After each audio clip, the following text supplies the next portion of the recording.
ہیں جی؟ تو آئیے حضرات ذی وقار کے ساتھ میں دعوت خطاب پیش کرنے جا رہا ہوں۔ المبلغ اسلام مبلغ ادارت المصطفیٰ حضرت علامہ مولانا محمد حفیظ اللہ مصطفی صاحب تشریف فرما ہوتے ہیں، اپنے خطاب سے ہم سب کو مستفیض فرماتے ہیں۔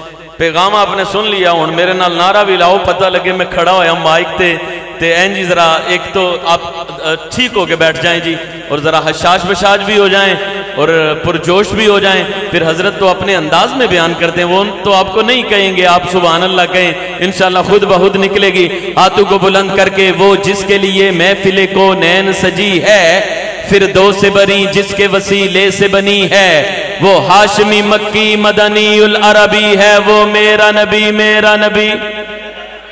سب کے ہیں نا جی نبی؟ ہاتھوں کو بلند کر کے فخر کے ساتھ۔ نقش بندی کا کیمرہ یا ہمارے بھائی یہ ویڈیو والے ریکارڈ کر رہے ہیں، ان کے کیمرے کے اندر ہو سکتا ہے آپ کی یہ فوٹو منظر آئے نہ آئے، لیکن آج منڈار شریف کا سارا منظر زہرا کے بابا مدینے میں دیکھ بھی رہے ہیں، دعائیں بھی کر رہے ہیں۔ بزرگ دعا کیجئے گا، باقی ہاتھ اٹھائیے گا۔ وہ جس کے لیے محفل کو نین سجی ہے، فردوس بری جس کے وسیلے سے بنی ہے، وہ ہاشمی مکی مدنی العربی ہے، وہ میرا نبی میرا نبی۔ پیچھے والے بھی ہاتھ اٹھا کے، وہ میرا نبی میرا نبی۔ احمد ہے محمد ہے وہی ختم رسول ہے، مخدوم و مربی وہی والی کل ہے، اس پر ہی نظر سارے زمانے کی لگی ہے، وہ میرا نبی میرا نبی۔ ہاتھوں کو بلند کر کے سیدی مرشدی تاجدار ختم نبوت، ہاتھوں کو بلند کر کے تاجدار ختم نبوت زندہ آباد، تاجدار ختم نبوت۔ آخری بندے تک ہاتھوں کو بلند کر کے تاج بولو، لبیک لبیک لبیک یا رسول اللہ لبیک۔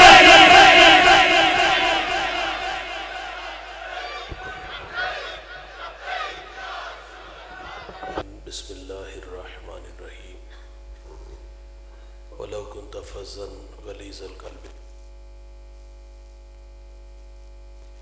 روشی پڑھیے گا۔ الصلاۃ والسلام علیک یا رسول اللہ وعلی آلک واصحابک یا سیدی یا حبیب اللہ۔ حمد و ثنا کے بعد عزت و تکریم کے لائق تشریف فرما مقتدر علماء معزز محتشم حاضرین، السلام علیکم ورحمت اللہ۔ چند باتیں آپ کے گوش گزار کر کے گفتگو سمیٹ لوں گا۔ دعا ہے اللہ حق میں توفیق عطا فرمائے، قابل عمل باتوں پر ہم سب کو عمل کر کے زندگی کی راہوں کو درست کرنے کی مجھے میرے میزبان عزیزم بھائی محمد عمران صاحب،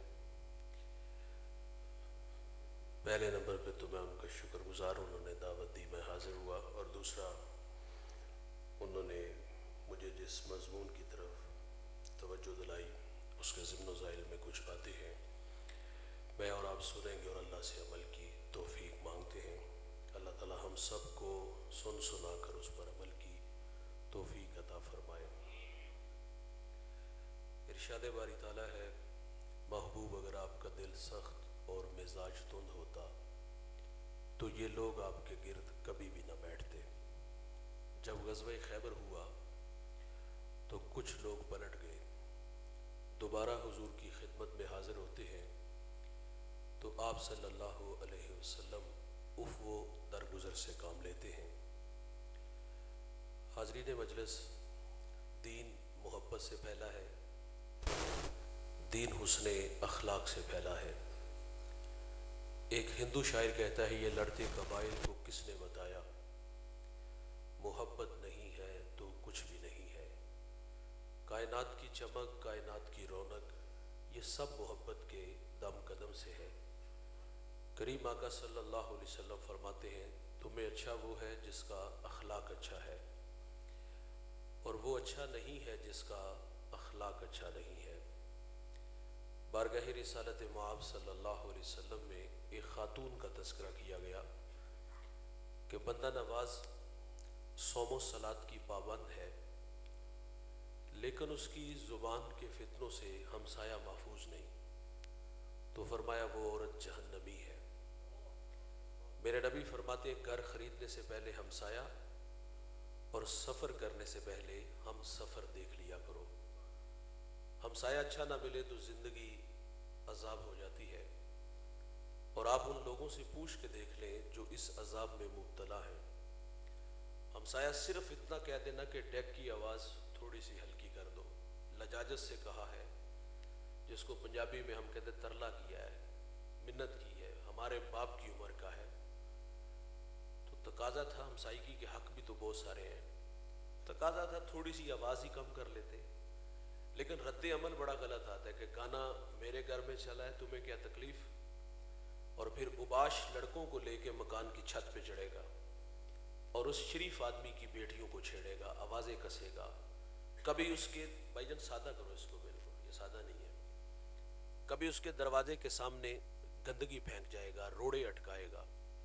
تو اس لیے فرمایا گھر خریدنے سے پہلے ہمسایہ، اور مولا کائنات فرماتے 5 چیزیں سعادت مندی کی نشانیاں ہیں، بیوی موافق ہو، بھائی متقی ہوں، بیٹے صالح ہوں، اور ایک فرمایا اس کا پڑوسی اچھا ہو، اور 5واں فرمایا اس کا رزق اس کے اپنے شہر میں ہو۔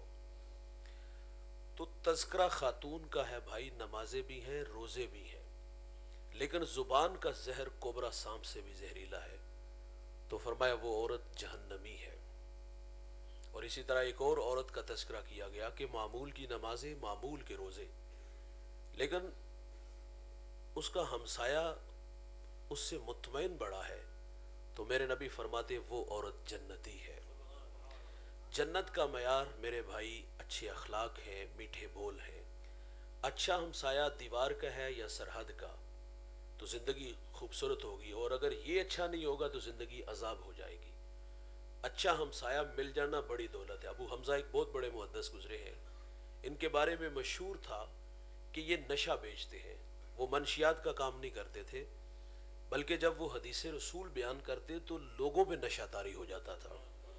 ابو حمزہ کا ہمسایہ اس کو بامر مجبوری مکان فروخت کرنا پڑ گیا، اور اس نے باہر لکھ کے لگا دیا کہ 2000 درہم میرے مکان کی قیمت اور 2000 درہم ابو حمزہ کی ہمسائیگی کا لوں گا۔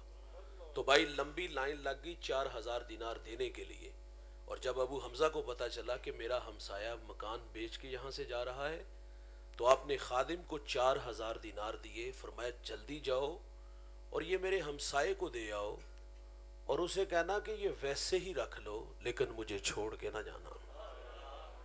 اچھا کچھ ہمسائے ایسے ہوتے ہیں وہ گلی محلہ بستی شہر کیا دنیا ہی چھوڑ جائے نا تو لوگ اللہ کا شکر ادا کرتے ہیں، دیگے چڑھاتے ہیں کہ فتنہ زمین میں چلا گیا۔ ہمسایہ اچھا بڑی دولت ہے بھائی، اور اخلاق اعلیٰ ہوں گے تو نمازیں بھی قبول ہیں، اور اگر رویے اچھے نہیں ہوں گے تو نمازیں بھی منہ پہ ماری جائیں گی۔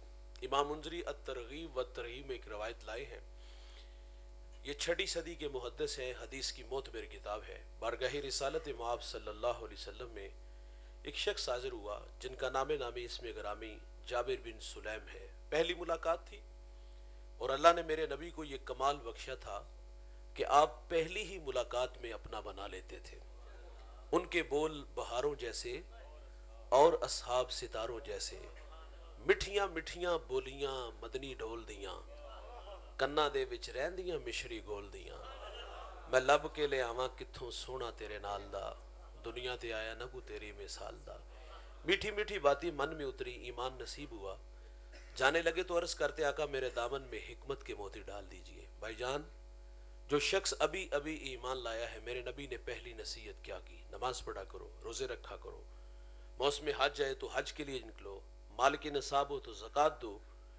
جو شخص ابھی ابھی ایمان لایا ہے پہلی نصیحت کیا کی؟ فرمایا لا تسب الناحدا، فرمایا جابر کسی کو گالی نہ دینا، اس کو اخلاق سکھائے۔ اور آپ فرماتے پھر میں نے ساری زندگی کسی جانور کو بھی گالی نہیں دی۔ معذرت سے بھائی ہمارے بچے بولنا سیکھتے ہیں گالیاں، اور گالی گھر کے ماحول سے ملتی ہے، بڑے گالی دیتے تو پھر بچے بھی گالی دیں گے۔ جو ہم اپنی اولاد کو سکھائیں گے اس کے نتائج آنے والے کل میں ہمیں ضرور بھگتنا ہوں گے۔ تو جو سکھائیں گے اس کے نتائج آئیں گے. اگر گھر کا ماحول قرآن پڑھنے والا ہے, حدیث پڑھنے والا ہے, محمد عربی پہ درود پڑھنے والا ہے, تو بھائی جان اس کے بھی نتائج ہیں. شیخ جزولی, بہت بڑا نام, دلائل الخیرات, امت کو درود پہ تحفہ دیا, لکھنے کا سبب بیان کرتے ہیں. آپ فرماتے ہیں میں سفر میں تھا تو سر راہ جو ہے ایک کنواں نظر آیا. نماز ظہر کا وقت تنگ تھا, پانی نکالنے کے لیے ہمارے پاس ڈور رسی نہیں تھی. قریب ایک 8-9 سالہ بچی بکریاں چرا رہی تھی. میں نے اس بیٹی سے کہا بیٹا اپنے گاؤں سے ہمیں ڈور رسی لا دو. وہ ڈور رسی نہیں لینے گئی. حضرت سے مخاطب ہو کے کہتی حضرت کہاں کے ارادے ہیں؟ آپ فرماتے میں نے منزل سے آگاہ کیا. پوچھا کس بستی کے رہنے والے ہو؟ ڈیرا بتایا. کہتی شیخ اپنا نام بھی بتاتے جاؤ. شیخ نے نام بتایا تو نام معروف تھا. پھٹی نگاہوں سے دیکھ کے کہتی حضرت ناراض نہیں ہونا, میں نے اپنے بڑوں سے آپ کے تقوی و عبادت کے تذکرے سنے ہیں, لیکن افسوس کہ آپ سے ایک چھوٹا سا کام بھی نہیں ہوا. شیخ فرما دی یہ بات کہہ کے بچی کنویں پر آئی, اور کنویں پر آ کر اس نے تھونک پھینکی تو وہ چشمہ بن کے پانی اوپر آ گیا. آپ فرما دیں میرا سارا بدن پسینے سے شرابور ہو گیا کہ اللہ کہانی کیا ہے. خیر وضو کیا, نماز پڑھی, اس بچی کو بلا لیا, کہا بیٹا کیا وظیفہ پڑھتی ہو جس کی برکت سے یہ پانی اوپر آیا؟ وہ کہتی حضرت صبح اجڑ لے کے آتی ہوں, شام گھر چلی جاتی ہوں. فرماتے میں نے ترلا کیا کہ بیٹے مجھے بتا دے, میں بھی پڑھوں گا, اپنے بچوں کو بھی بتاؤں گا. اس نے کہا مجھے ایک بات پہ فخر ہے. کہا کیا؟ وہ کہتی میں سارا دن بکریاں بھی چراتی ہوں اور سونے محمد پہ درود بھی پڑھتی ہوں. تو اس نے کہا میں نے تو حضور کی سنت کو ادا کیا ہے. حضور ایک سفر میں تھے, پانی کی ضرورت تھی, سر راکوں آیا تو میرے نبی نے اس کنویں میں اپنا لواب دہن پھینکا تو وہ چشمہ بن کے پانی اوپر آ گیا. میں فرض محبت ادا کر رہا ہوں, کسی کی ادا کو ادا کر رہا ہوں. بھائی جو سکھاؤ گے نتائج اسی طرح کے آئیں گے. اللہم صلی اللہ علیہ وسلم. تو میں یہ عرض کر رہا تھا بھائی جان, ہم جو سکھائیں گے نتائج اسی طرح کے ہوں گے. تو میرے نبی نے جابر بن سلیم کو فرمایا گالی نہیں دینا, اور آپ فرماتے پھر ساری زندگی جانور کو بھی گالی نہیں دی. حضور فرماتے مرغے کو گالی نہ دو. کیوں؟ فرمایا وہ تمہیں نماز کے لیے اٹھاتا ہے. یہاں رک کر کے ایک جملہ عرض کروں گا. فرمایا مرغے کو گالی نہ دو, وہ تمہیں نماز کے لیے اٹھاتا ہے. اور آج لوگ علماء کو گالیاں دیتے ہیں جو لوگوں کو دین سکھاتے ہیں. معذرت سے کہوں گا جسے استنجا کرنے کا بھی پتہ نہیں نا, جو منہ میں آتا ہے وہ کہہ دیتا ہے. بھائی جس کو مصلی پہ کھڑا کرو اس کی عزت بھی کیا کرو. واصف علی واصف کہتے ہیں تسلیم کے بعد تحقیق گمراہی ہوتی ہے. پہلے تحقیق کر لو, اگر مصلی پہ کھڑے ہونے کے قابل نہیں تو نہ کھڑا کرو, لیکن جس کو مصلی دیا تو پھر اس کو عزت بھی دو. یہ رویے اچھے نہیں کہ نماز بھی پڑھی تو باہر جا کے اس کا جبہ بھی پھاڑا, اس کی جو ہے پگڑی بھی اتاری. انتہائی معذرت سے کہوں گا, مجھے ابھی حالیہ حضرت 1-2 ہفتہ قبل میرے ایک بوڑھے دوست ہیں, ساری زندگی انہوں نے ایک جگہ پہ خدمت کی, 26 سال کہتے میں نے وہاں گزارے ہیں. کسی بات پہ اختلاف ہوا تو میں سامان اٹھانے لگا ہوں. وہی لوگ جو حضرت میاں جی پیر جی جو دم کروانے آتے تھے وہی لوگ آنکھیں ماتھے پہ لے آئے, کہتے مولوی صاحب 26 سال کا حساب دینا تو پھر سامان اٹھانے دیں گے. کس بات کا حساب لینا ہے؟ 26 سال تمہارے بچوں کو قرآن پڑھا, اس کا حساب لینا ہے؟ تمہیں ممبر پہ بیٹھ کے اللہ کے رسول کی حدیث سنائی, اس کا حساب لینا ہے؟ انتہائی معذرت سے کہوں گا یہ رویے ہیں ہمارے ہاں. ہمارے جامعہ کے ایک فاضل 3 ماہ بعد واپس آئے. میں نے کہا بیٹا آپ واپس کیوں آئے؟ وہ کہتے میں نے صرف اتنا کہا کہ بیٹا آپ چھٹیاں بڑی کرتے ہو, توجہ دلانا مقصود تھا کہ رات والد کو ساتھ لینا ورنہ میں کلاس میں نہیں بیٹھنے دوں گا. وہ کہتے والد اس کے آئے اور وہ آگ بگولا تھے, بڑے جذباتی تھی, اور آگے کہتے مولوی مسجد تیرے پیو دی ہے, صبح مجھے یہاں نظر نہ, اس میں کوئی شک نہیں بھائی مسجد ہمارے باپ کی نہیں ہے. یہ مسجد کس کی ہے؟ یہ اللہ کا گھر ہے یار. تو کیا اجارہ داری ہم نے مسجدوں میں آ کے کرنی ہوتی ہے؟ جس کی گھر نہیں چلتی وہ آ کے ہمارے اوپر بولنا شروع کر دیتا ہے. انتہائی معذرت سے کہوں گا جس کو مصلی دیتے ہیں بھائی اس کی عزت بھی تو کیا کرو. تو فرمایا مرغے کو گالی نہ دینا. تو میں نے کہا لوگ علماء کو گالیاں دیتے ہیں بھائی جو لوگوں کو دین سکھاتے ہیں. ویسے بعض کا تو جذباتی بھی ہم ہو جاتے ہیں, ہم کہتے ہیں ہمیں تو سجدے سے غرض ہے, جو یہاں نہیں تو وہاں سے کام نہیں کرنا ہے نا, یہاں نہیں تو کسی اور بستی میں جا کے ڈیرا جما لیں گے. لیکن تکلیف تو ہوتی ہے جس بندے نے 10-20 سال محنت کی ہو اور وہاں جو ہے وہ ایک لوگوں کو دین سکھایا ہو, راستہ دیا ہو, اور اچانک سے کوئی رات کو اٹھے اور کہے کہ مولوی سے صبح نظر نہ ہو, تو اذیت تو ہوتی ہے نا, تو اللہ ناراض ہوتا ہے. تو خیر بات لمبی ہو جائے گی. فرمایا گالی نہیں دینا, پہلی نصیحت میرے نبی نے فرمائی. دوسری نصیحت فرمائی جابر بن سلیم, نیکی کو حقیر نہ جاننا. دیکھیے ہم روزانہ گھر سے نکلتے ہیں, کئی بار ایسا ہوتا ہے ہمارے راستے میں کوئی روڑا پتھر آ جاتا ہے، ہم احتیاط سے گزر گئے. یار میرا کہنا ہے بھائی، ہمیں یہ احساس کیوں نہیں روکتا کہ میرے بعد کوئی میرا بھائی گزرے گا تو کہیں بے خبری میں اس پتھر سے نہ الجھ جائے. تقاضا تو اس کو اٹھاتے اور سائڈ پہ رکھ دیتے. ایک تو بے نیازی سے گزرے، اور دوسرا یہ بھی ہمارے پیش نظر ہوتا ہے کہ اس کا اجر کیا ہوگا. اللہ کی رحمت بندے کو بخشنے کے بہانے ڈھونڈتی ہے. ایک بہت بڑے محدث دنیا سے چلے گئے، کسی کو خواب میں ملے، پوچھا حضرت سناؤ قبر میں کیسے ہو؟ کہا الحمدللہ قبر جنت کا باغ ہے. پوچھا کون سا عمل آپ کی بخشش کا سبب بنا؟ فرماتے ایک دفعہ حدیث لکھنے بیٹھا، سیاہی میں قلم ڈبویا، باہر نکالا، لکھنے لگا کہ اس پہ مکھی آ کے بیٹھ گئی. فرماتے اس خیال سے قلم کو روک لیا کہ یہ مخلوق خدا ہے، پیٹ کی پیاس بجھا لے، میں پھر لکھ لوں گا. کہتے اللہ کو میری یہ ادا پسند آئی، اللہ نے میری مغفرت فرما دی. میرے نبی فرماتے ایک عورت جنگل سے گزر رہی تھی، کردار کی بلی نہیں تھی. اس نے ایک پیاسے کتے کو دیکھا، دل میں رحم پیدا ہوا، موزہ اتارا، پانی بھرا، کتے کو پلایا. اللہ کی رحمت جوش میں آئی. میرے نبی فرماتے اللہ نے اس کی مغفرت فرما دی. نیکی کو حقیر نہ جانو. تیسری نصیحت فرمائی جابر بن سلیم، جس سے بھی ملو تو خندہ پیشانی سے ملو. ہم لوگ سٹیٹس کو باہر رکھتے ہیں. بھائی جان آپ اپنے ملازم سے اس طرح بات کیا کرو جس طرح اپنے بیٹے سے بات کرتے ہو. واصف علی واصف کہتے اپنے ماتحت کے ساتھ حسن سلوک یہ ہے کہ اسے اپنا ماتحت ہی نہ سمجھو. اور واصف علی واصف فرماتے بڑا آدمی وہ ہوتا ہے، ایک معیار میرا اور آپ کا ہو سکتا ہے اور ہے بھی ہمارے معاشرے میں. ہم سمجھتے بڑا وہ ہوتا ہے جس کے پاس دوڑتی گاڑیاں، فلک بوس عمارتیں، بنگلے، پلازے ہوں، وہ بڑا ہوتا ہے. دولت سے انسان بڑا نہیں ہوتا. دولت اللہ کی تقسیم ہے. اللہ نے کسی کو زیادہ دی اور کسی کو تھوڑی دی، اور امتحان دونوں کا ہے. غربت بھی اور عمارت بھی امتحان تو ہے نا. لیکن اکثر لوگ پاؤں زمین سے اٹھا لیتے ہیں، اور جب پاؤں زمین سے اٹھتے تو یہ ہمیں بونے نظر آتے ہیں. بھائی جان دولت اللہ کی تقسیم ہے. دولت سے انسان کبھی بھی بڑا نہیں ہوتا. واصف علی واصف کہتے بڑا آدمی وہ ہوتا ہے جس کی صحبت میں بیٹھنے والے لوگ خود کو چھوٹا نہ محسوس کریں. اور ہمارے ہاں کیا ہوتا ہے، ہمارے دیہاتوں میں ہم کہتے ہیں نو اوقات اشرک. اوقات کس کو کہا گیا؟ یہ دولت ہی معیار بنائی گئی نا. تو میں نے کہا دولت تو تقسیم ہے اللہ کی، زیادہ اور تھوڑی. وہ میاں صاحب تو ایک جگہ تنقید بھی کرتے ہیں نا، وہ کہتے ہیں بے وقوفاں دے نوکر ویکھے دانش مند سیانے. انسان دولت سے بڑا نہیں ہوتا، انسان رویوں سے بڑا ہوتا ہے. میرے ایک ٹیچر ہیں سلیم دلاوری، حفیظ طائب کے شاگرد ہیں، بہت اچھا لکھتے ہیں. اور آپ فرماتے ہیں مٹی جے نہ مٹی تے رئی مٹی، مٹی مٹی تے راہ نجات بن گئی. ہستی ہیٹ رہ گئی یاد باقی. پیار کسے دا درد سوغات بن گئی. بھائی عزت دو گے تو عزت ملے گی نا. لیکن ہمارے ہاں ہوتا کہ کچھ لوگوں کی گردن میں، ہمارے دیہاتوں میں سریانی گارڈر ہوتا ہے، اور وہ سارا دن اسی نشے میں گھومتے بھی ہے کہ لوگ ہمیں بڑھ بڑھ کے سلام کریں. عزت مانگنے سے عزت ملے گی؟ نہیں ملے گی. آپ عزت دینا شروع کر دو، عزت پلٹ کے آئے گی. ایک بہت بڑا مذہبی اسکالر دسترخوان پہ بیٹھ کے کھانا کھا رہا تھا. باہر ایک جھاڑو دے رہا ہے. انہوں نے آواز دی کہ بیٹا کھانا کھا لو. نظر اٹھائی، کانوں کا دھوکہ لگا. کون غریبوں کو منہ لگاتا ہے؟ اور یہ تلخ حقیقت ہے، غریب بھائی ہو تو بھائی منہ نہیں لگاتا. ہاں غریب بہن ہو تو بھائی منہ نہیں لگاتا. یار غریب بہن بھائی سے رشتہ لینے آ جائے تو بھائی کے تیور دیکھنے والے ہوتے ہیں. وہ کہتا ہے تیری جرت کیویں ہوئی، تو اوقات تو دیکھ. یہ ماں جایا کہہ رہا ہے تو میری بیٹی کو 2 وقت کا کھانا نہیں دے سکتی. معذرت سے بھائی جان رازق ہم ہیں. اور بہنیں ولی بناتی ہیں، بہنیں ماں کا روپ ہوتی ہیں. بہنوں کے ہاتھ بھائیوں کے لیے ہر وقت اٹھے رہتے ہیں. ویسے یہ ہمیں اچھی لگتی کوئی نہیں، لیکن بھائیوں کے حق میں یہ بڑی مخلص ہوتی ہے یار.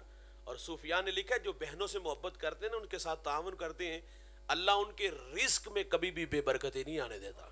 لیکن یہاں تو بہنوں کے حق کھا جاتے ہیں ہم لوگ.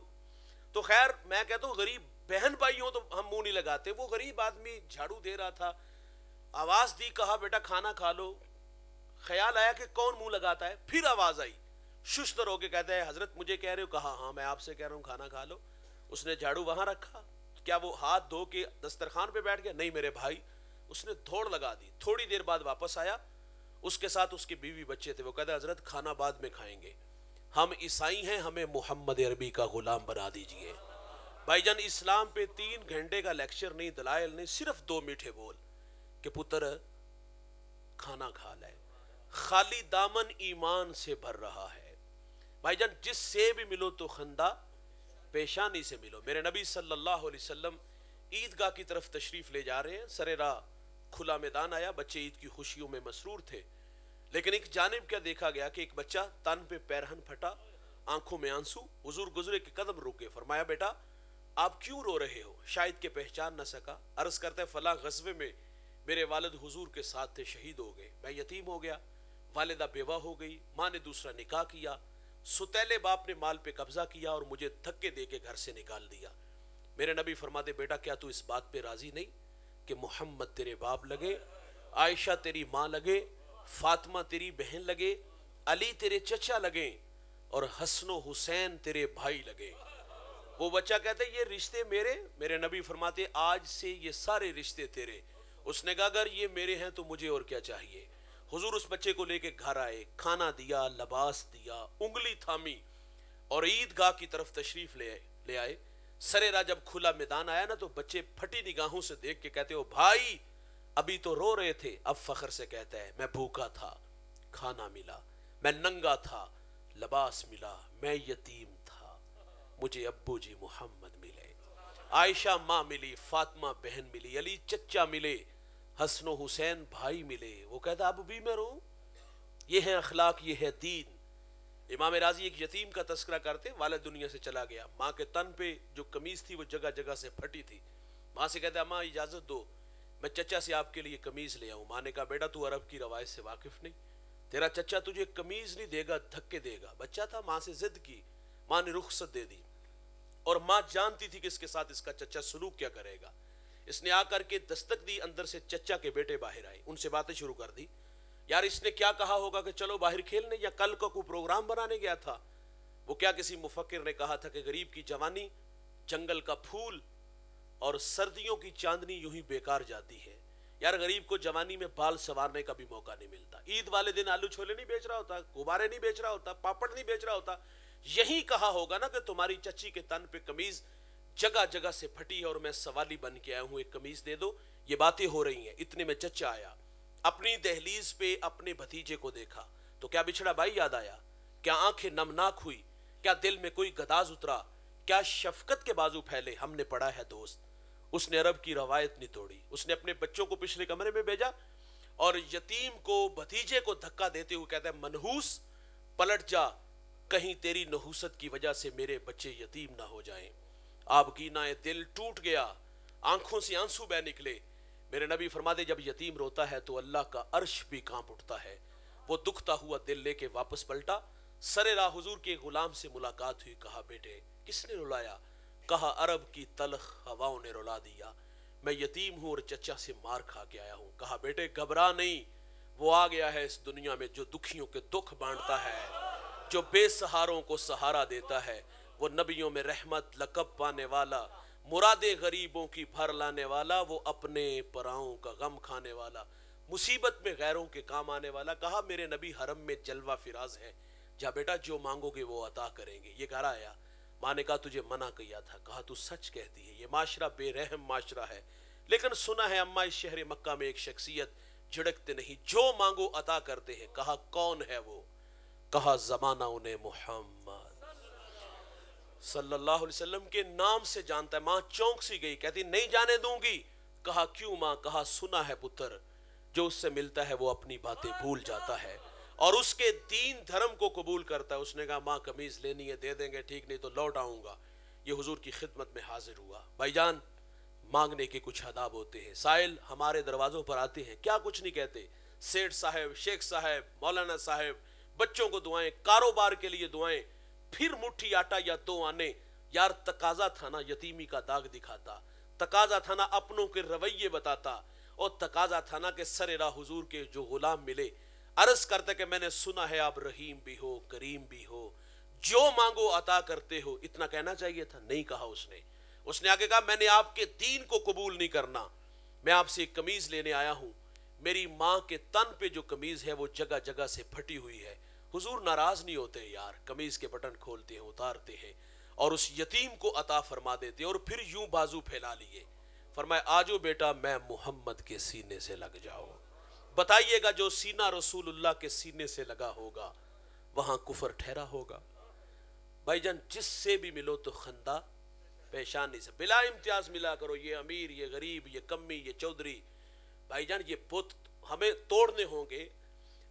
ہمیں بلا امتیاز ملنا ہوگا اور جارحانہ ملنا ہوگا تو یقین جانو آپ کو ایسا لگے گا کہ آپ کا پورا گاؤں مسکرا رہا ہے۔ میرے نبی نے جابر بن سلیم کو ایک نصیحت اور فرمائی، جابر بن سلیم کسی کو شرمندہ نہ کرنا۔ معذرت سے کہوں گا ہم قدم قدم پہ کرتے ہیں۔ میں بازار کی نکر پہ کھڑا تھا، شور سنائی دیا گیا، ایک جم گٹھا تھا، داخل ہوئے ایک صاحب دوسرے کو رسوا کر رہے تھے۔ میں نے کہا خیریت؟ وہ کہتے اس نے قرض لینا۔ میں نے کہا یار ایسے زاویے میں سوال کر، اس کی عزت نفس کا خیال رکھے۔ اور بعض لوگوں کی بری عادت بھی ہوتی ہے، وہ قرض لے لیتے ہیں واپس نہیں کرتے۔ میں نے کہا کتنے پیسے ہیں؟ جی کہتے 150 روپیہ۔ کیا اوقات ہے 150 کی؟ برسر بازار اللہ کے بندے کو 50 لوگوں میں ذلیل کر کے رکھ دیا۔ ہم نے بازار میں ماحول دیکھا تو تڑپتا ہوا، بازار میں لوگ ایک دوسرے کو شرمندہ کر رہے ہیں۔ ہم مسجد میں آئے تو مسجد کا ماحول معذرت سے کہوں گا یہاں بھی بڑی تلخیاں ہیں۔ ایک بندہ گناہ چھوڑ کے آیا ہے۔ بھائی جان گناہ گار کے لیے امتحان بڑے ہیں۔ ایک تو انسان کی فطرت میں بھول جانا ہے، گناہ کا ہو جانا ممکن ہے۔ گناہ گار کے لیے امتحان بڑے ہیں۔ ماضی اتنی جلدی انسان کا پیچھا نہیں چھوڑ دے۔ یار وہ تو بیچارہ کسی کو تبلیغ کر رہا ہو تو اس کی تبلیغ کو پرانے دوست مل جائیں تو اس کی تبلیغ کو غیر مؤثر کرتے ہیں۔ وہ راتیں بھول کے جو رنڈیوں کے ساتھ گزارتے تھے، شراب خانوں میں گزارتے تھے، دکھی ہو کے مسجد میں آتا ہے کہ چلو مسجد میں جاؤں گا تو وہاں زبانیں شائستہ ہوں گی، میں جاؤں گا تو مجھے عزت کی جا پہ کھڑا کریں گے۔ لیکن ستم کیا ہوا؟ وہ مسجد میں آیا تو رویے معذرت سے کہوں گا ہمارے بھی اچھے نہیں تھے۔ ہم نے کہا لے 100 چوہے کھا کے بلی آج نو چلی۔ کس نے مسجد کا راستہ دکھایا؟ چور چوری چھوڑ دیتا ہے، ہیرا پھیری نہیں چھوڑتا۔ جوتے چرانے آئے ہو وہ بھی سر پکڑ کے بیٹھ جاتا ہے، اللہ کہاں جاؤں؟ نہ پرانے یار جینے دیتے ہیں، نہ مسجد کے نمازی جینے دیتے ہیں۔ یہ ہے مسجد کا ماحول۔ مسجد میں بھی تڑپتا سلگتا ماحول دیکھا، ہم نے شرمندہ کر کے مسجد سے نکال دیا۔ بھائی جان کبھی گھروں کا ماحول دیکھا ہے؟ اور بالخصوص یہ جو سسرال کا معاشرہ ہے، معذرت سے یہ تو انتہائی ظالم معاشرہ ہے۔ میں نے ایک ریسرچ پڑھی ہے، وہ کہتے ہیں 60% بچیاں سسرالی رویوں کی وجہ سے دکھی ہیں۔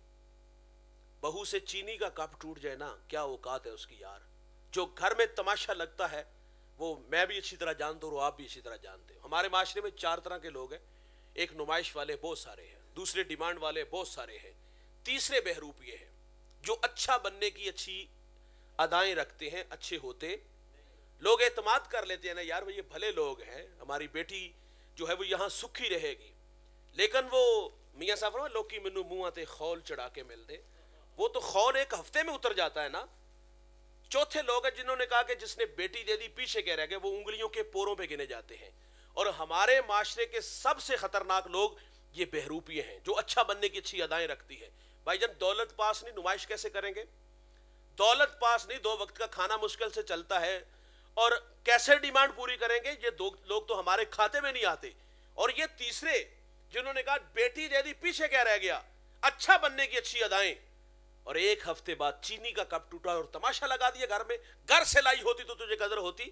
ہم کہتے جڑے ماں نے دیتے نہیں وہ استعمال کر، اور کسی بات پہ بات بڑھ جائے نا ہم کہتے ہیں بلاؤ دے پچھلے انو، وہ ڈنڈے سوٹے لے کے آتے ہیں۔ بوڑھی ماں چادر رکھتی ہے اور بوڑھا باپ پگڑی رکھتا ہے اور ہاتھ جوڑ کہتے ہیں خدا کے لیے معاف کر دو۔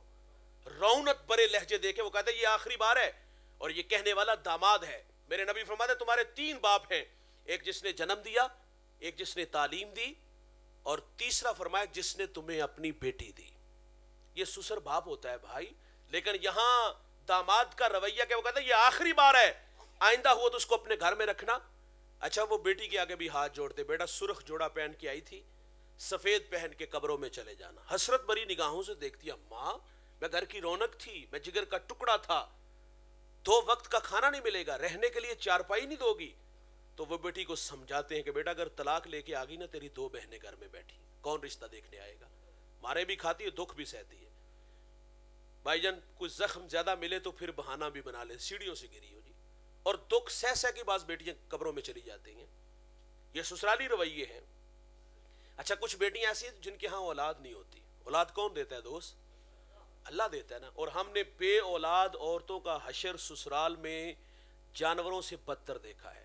یقین جانو ان کے نوالے بھی گنے جاتے ہیں، اور باقاعدہ ہمارے جوان بھی کہتے ہیں کہ گھر والوں نے کہا اس کو فارغ کرو، ہم لڑکیوں کی لائن لگا دیں گے، تو میری وجہ تو رہ رہی، اس میں کوئی شک نہیں، تیری خاطر ماں باپ بہن بھائی سہیلیاں چھوڑ کے آئی ہے، تیری خاطر تیرے ماں باپ کی غلامی کر رہی، تیرے بہن بھائیوں کی خدمت میں لگی ہوئی ہے، تیری خاطر ہی ہے نا، اس میں تو کوئی شک نہیں، تیری خاطر سب کو چھوڑ کے آئی تھی۔ اور آج یہ کہتا ہے کہ تو میری وجہ تو رہ رہی ہے. وہ تو کہہ رہے ہیں کہ اس کو فارغ کرو, ہم لڑکیوں کی لائن لگا دیں گے, گڈی گڈے کا کھیل ہے. یہ ٹشو ہے جسے یوز کیا اور پھینک دیا. یار یہ امتحان ہماری بہن بیٹی کے ساتھ بھی تو ہو سکتا ہے نا. اولاد نہ ہو تو ہم لوگ نہیں جینے دیتے.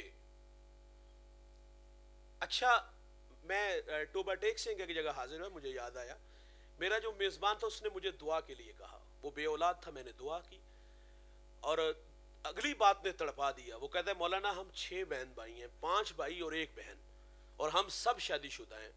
شادی کی عمریں بھی بیان کرتا ہے 17, 18, 20 سال جتنے بھی اس نے بتایا, اور آنکھوں میں بہت سارے آنسو تھے. وہ کہتے ہیں ہم سب بے اولاد ہیں, 6 بہن بھائی, کسی کے ہاں بھی اولاد نہیں. یہ تو اللہ کی مرضی ہے نا یار, کسی کو وہ دے یا نہ دے. اولاد نہ ہو تو ہم لوگ نہیں جینے دیتے, اور اگر اولاد ہو تو صرف بیٹیاں ہوں تو پھر بھی نہیں جینے دیتے. بیٹی تو رحمت ہوتی ہے یار, بیٹی تو باپ کے جنازے کی رونق ہوتی ہے. میرے نبی فرماتے نا گھر میں کھانے کے لیے کچھ لاؤ تو پہلے بیٹی کو پھر بیٹے کو دو. حضور کے ہاں بیٹی ہے تو حضور اٹھ کے بیٹی کا استقبال کرتے ہیں. جس جگہ خود بیٹھتے وہاں بیٹی کو بٹھاتے ہیں, اور فرمایا میری بیٹی فاطمہ میرے جگر کا ٹکڑا ہے. تو ہمارے معاشرے میں کسی کے ہاں بیٹی ہو تو کیا حال ہوتا ہے. میری شادی ہوئی, میں نے اللہ سے پہلی دعا کی تھی, اللہ مجھے پہلی بیٹی دینا, اور اللہ تعالیٰ نے میری دعا قبول کی, اللہ نے بیٹی دی. ہم ہاسپٹل میں تھے تو 7 والے کمرے سے رونے کی آواز آئی. میں نے ماں جی سے کہا ذرا دیکھیں اللہ خیر فرمائے, ماں چل بسی یا بچے کو کچھ ہوا. تو مجھے واپس آ کے بتا دی 4تھی بیٹی ہوئی ہے, ادھر رونا پہ آئے. اور یار ہم تو ایک انگلی بھی نہیں بنا سکتے, تقدیر سے کیوں الجھتے ہیں. وہ اللہ ہے یار, بیٹیاں دے بیٹے دے نہ دے اس کی مرضی. بیٹیاں ہوں تو نہیں جینے دیتے. یہ میاں والی میں آج سے 1.5-2 سال قبل وہ صفاق باپ جس نے اپنی ننی کلی کو ابھی 4-5 دن کی تھی, وہ اس کو گولیوں سے اڑا دیا. اس کا جرم کیا تھا کہ وہ بیٹی تھی. ابھی حالیہ 2-4 ماہ پہلے یہاں ڈینگا کے آس پاس کہیں کسی نہر کے اندر جو نا پانی کی موجوں کے سپرد کسی ظالم نے اپنی بیٹی کو کر دیا.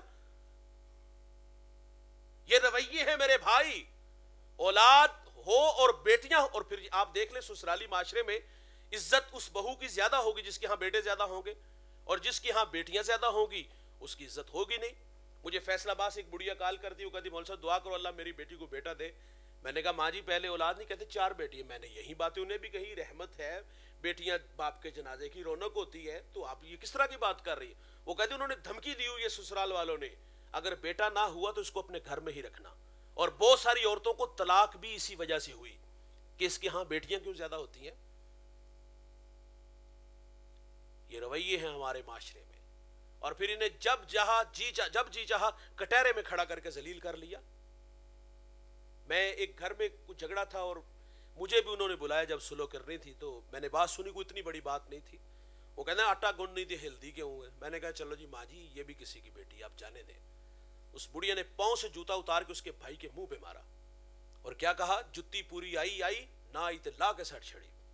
یہ عورت کہہ رہی ہے, کوئی مرد بات کرتا تو بحث کرتا, اس کے ہاں بھی تو بیٹیاں ہیں, یہ بھی تو کسی کی بیٹی ہے نا. اور میرے نبی تو عورت کو عزت دیتے ہیں یار. سیدہ عائشہ رضی اللہ تعالیٰ عنہ پانی نوش فرما رہی ہیں, حضور فرماتے ہیں اس میں سے کچھ بچا لینا. انہوں نے بچا لیا. حضور فرماتے ہیں اب یہ بتائیں آپ نے کہاں ہونٹ رکھ کے پانی پیا. عرض کی حضور یہاں ہونٹ رکھ کے, میرے محمد وہی لب رکھ کے پانی پیتے ہیں. سیدہ خدیجہ رضی اللہ تعالیٰ عنہ فاطمہ الزہرا سے فرماتی بیٹے جاؤ ابو سے کہو کہ وہی کے وقت جو چادر آپ کے کندھوں پہ ہوتی تھی وہ مجھے عطا کر دیں. آپ نے آ کے عرض کیا, حضور فرماتے بیٹے جاؤ والدہ سے پوچھو چادر کیا کرنی ہے. سیدہ گھر آئی تو حضور بھی تشریف لے آئے. فرمائے خیریت. عرض کی حضور بطور برکت کفن کے لیے ساتھ لے جانا چاہتی ہوں. میرے نبی فرماتے آپ چادر مانگ رہی ہو, اگر جلد بھی مانگتی تو میں محمد تجھے وہ بھی عطا کر دیتا.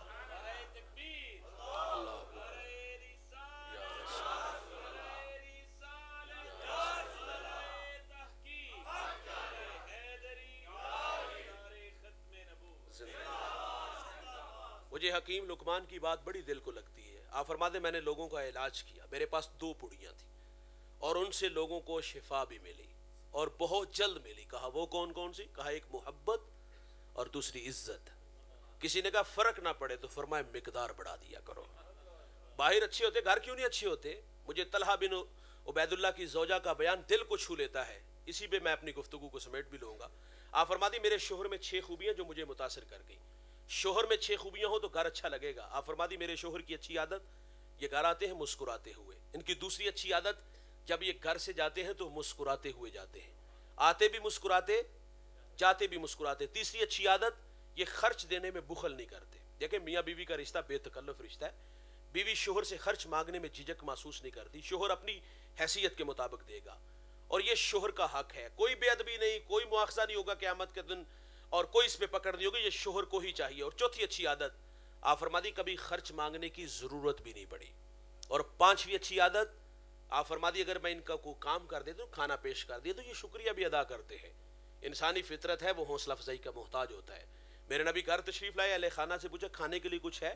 عرض کی حضور روٹی اور سرکہ ہے. فرمایا لے آؤ. حضور سرکے سے روٹی کھا کے فرما دے واہ واہ, سرکہ تو بڑا ہی اچھا سالن ہوتا ہے.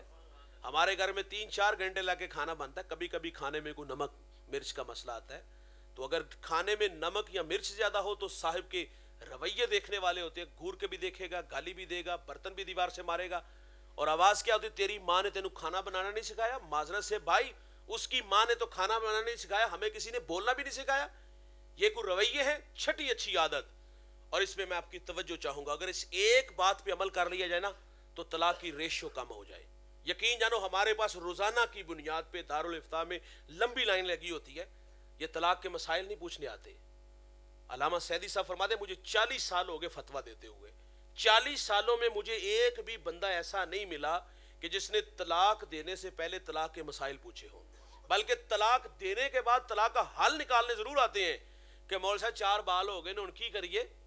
اور ہم کہتے ہیں بھائی حل ان سے نکالو جن کے کہنے پر کسی کی بیٹی کا گھر اجاڑا. اور ہمارے مشاہدے میں جو چیزیں آئی ہیں نا بھائی, عورت عورت کی دشمن ہوتی ہے. اس نے منہ پہ ہاتھ پھیر کے کہا تھا کہ میں فلاں دی جمی نہیں جو تیرا کار نہ اجاڑا, اور اس نے پھر اپنے ساتھ اور لوگوں کو بھی جوڑا. اور وہ گھر بہت جلد ویران ہوتے ہیں, برباد ہوتے ہیں, اجڑتے ہیں جس گھر کے مرد کی رائے اپنی نہیں ہوتی, جس کو ہم لائی لاگ کہتے ہیں. جنہیں لایا گلی تے میں او دے نالی چلی. یہ جذباتی ہو گئے, کسی کے کہنے پہ طلاق تو دے بیٹھتا ہے, جب طلاق دیتا تو پیچھے مڑ کے دیتا ہے. جن کے کہنے پہ طلاق دی ہوتی ہے وہ اپنی دنیا میں چلے گئے ہوتے ہیں. ظاہر ہے ان کا جو مقصد تھا وہ پورا ہوا. اب تنہائی, وحشت, خوف, نہ بیوی نہ بچے پاس, نہ کھانا ملتا ہے, نہ کپڑے ملتے ہیں, کچہریوں میں دھکے یہ کھا رہا ہے, ذلت یہ اٹھا رہا ہے. اور اب مولویوں کے پاس آیا کہ مول صاحب کو حل کڈو. وہ گھر اجڑتے ہیں. مجھے ایک صاحب کہتے جی میرا فیصلہ میرے بہنوئی اور بڑی ہمشیرہ کریں گی. میں نے کہا جی یہ رشتے عزت کی جا پہ اپنی جگہ پہ, لیکن میرا آپ سے سوال ہے, منہ میں دودھ کے دانت ہے, فیڈر پیتے ہو؟ جو بندہ اپنا فیصلہ خود کرنے کی طاقت ہی نہیں رکھتا یار, وہ گھر کس طرح اپنا بچائے گا؟ تو صرف ایک بات دھیان سے سنیے گا. آپ فرماتی میرے شوہر کی اچھی عادت, اگر کسی بات پہ اختلاف ہو جائے نا تو میرا شوہر مجھے بہت جلد معاف کر دیتا ہے. اور ہم کہتے ہیں 6 مہینے لو آئے عقل ٹکانے آ جائے. یہ 6 ماہ کو ہماری بہن بیٹی کو لگوائے اچھے لگیں گے. اور دوسری بات, یہ جو 6 ماہ کا مشورہ ہمارے رشتہ دار ہمارے دوست دیتے ہیں, وہ باقاعدہ پھر کہتے ہیں یہ میرا مشاہدہ ہے, میں نے 6 ماہ لگوائے ہون اکھ چپائی نہیں دکھان دی. میں اس حکیم سے کہوں گا, اور میں ان دوستوں سے بھی, خدا رہا ایسے رشتہ داروں سے اور ایسے دوستوں سے بچ کے رہیے گا. یہ گھر جوڑنے میں نہیں توڑنے میں آپ کی مدد کر رہے ہیں, یہ دلوں سے بھی نکال دیں گے. اور اس حکیم سے سوال ہے میرا, یہ جو مشورہ دے رہا ہوں نا, اکھ چپائی نہیں دکھان دی. کبھی اپنی بیوی کے دل کی تلاشی لے کے دیکھنا, اس کے دل میں تمہارے لیے کوئی محبت, کوئی احترام, کوئی چاہت, کوئی اداسیاں, کچھ بھی نہیں ہوگا. وہی بات جو میں نے عرض کی, 2 بہنیں گھر میں بیٹھی ہیں, وہ ماں باپ کے کہنے پر اس جانور کے ساتھ زندگی گزار رہی ہے, اور وہ کہتے ہیں 6 ماہ لگوا اس کو. 6 خوبیاں شوہر میں ہو تو گھر خوبصورت لگے گا. ناراضگی ہو جائے بھائی, کمرے کی آواز باہر نہ نکالا کرو, 1000 بار اختلاف ہو جاتا ہے. میرے نبی فرماتے تمہیں عورت کی کچھ باتیں اچھی نہیں لگتی, کچھ اچھی ہیں وہ دیکھ کے درگزر کر دیا کرو. میں نے ایک بزرگ کو پڑھا, ان کی بیوی اتنی تلخ تھی, کسی نے کہا جان کیوں نہیں چھڑا لیتے؟ کہا یہ خوبی ہے اس میں, میں 40 سال بھی کہیں چلا جاؤں تو یہ میرا انتظار کرے. یار لوگ تو ایک خوبی پہ زندگی گزار دیتے ہیں, میں اور آپ خوبیاں تلاش کریں تو بہت ساری مل جائیں گی. تو فرمایا کسی کو شرمندہ نہ کرنا. آخری بات ہے, گفتگو سمیٹ لیتا ہوں. حاتم اسم ایک بزرگ گزرے, اسم بہرے کو کہتے ہیں, وہ بہرے تھے نہیں. اس بات سے ہم بہت کچھ سیکھ سکتے ہیں. اس نام سے شہرت کیسے ملی؟ آپ کی مجلس میں ایک بڑی آ کے بیٹھ گئی, اس کی ہوا خارج ہوگی, محفل کے آداب کا لحاظ نہ رکھ سکی. خیر اس کی جب باری آئی تو آپ فرما دے ماں جی کیسے آئے ہو؟ کہا میرا یہ مسئلہ ہے. کان پہ ہاتھ رکھے, فرما اونچا بولو نا. کہا میرا یہ مسئلہ ہے. فرما دے اور اونچا بولو. وہ بڑھیا جی ہی جی میں خوش ہو گئی, یہ تو کانوں سے بہرے ہیں, آپ نے مجلس میں رسوا ہونے نہیں دیا. اچھا یہی نہیں کہ مجلس میں نہیں رسوا ہونے دیا, وہ ماں جب تک زندہ رہی آپ عارضی طور پر کانوں سے بہرے رہے, فقط اس لیے کہ اس ماں کو جب بھی یہ پتا چلے گا کہ میں نے اس کی دل جوئی کے لیے ایسا کیا تھا تو یہ پھر شرمندہ ہوگی. اور ہمارا حال بارش برسے نا کیچڑ جمع ہو جاتا ہے تو بندہ بڑے بھی احتیاط سے گزرے تو بعض اوقات پاؤں پھسل جاتا ہے. یہ منظر آپ نے دیکھا ہوگا, اچھا کوئی نہیں ہے لیکن کبھی کبھی دیکھ لیتے ہیں. تو جو گرتا ہے نا وہ سب سے پہلے دائیں بائیں دیکھتا ہے کہ مجھے کسی نے, بعد میں دیکھتا ہے کہ پاؤں پہ چوٹ لگی ہے یا سر پہ لگی ہے. اور جو صاحب دیکھ رہے ہوتے ہیں وہ گرتے کو سہارا نہیں دے, ہاں ویڈیو بھی بنا لیتے ہیں اور پھر بڑی عجیب سی بات کرتے ہیں, میری زبان پہ تو نہیں آئے گی. تو خیر فرمایا کسی کو شرمندہ نہ کرنا, یہ اخلاق سے گرے ہوئے رویے. اللہ تعالیٰ سے دعا ہے اللہ مجھے آپ کو عمل کی توفیق عطا فرمائے. بہت شکریہ عمران بھائی, آپ کی دعوت میں میں حاضر ہوا. اللہ آپ کی محبت ہے, سلامت.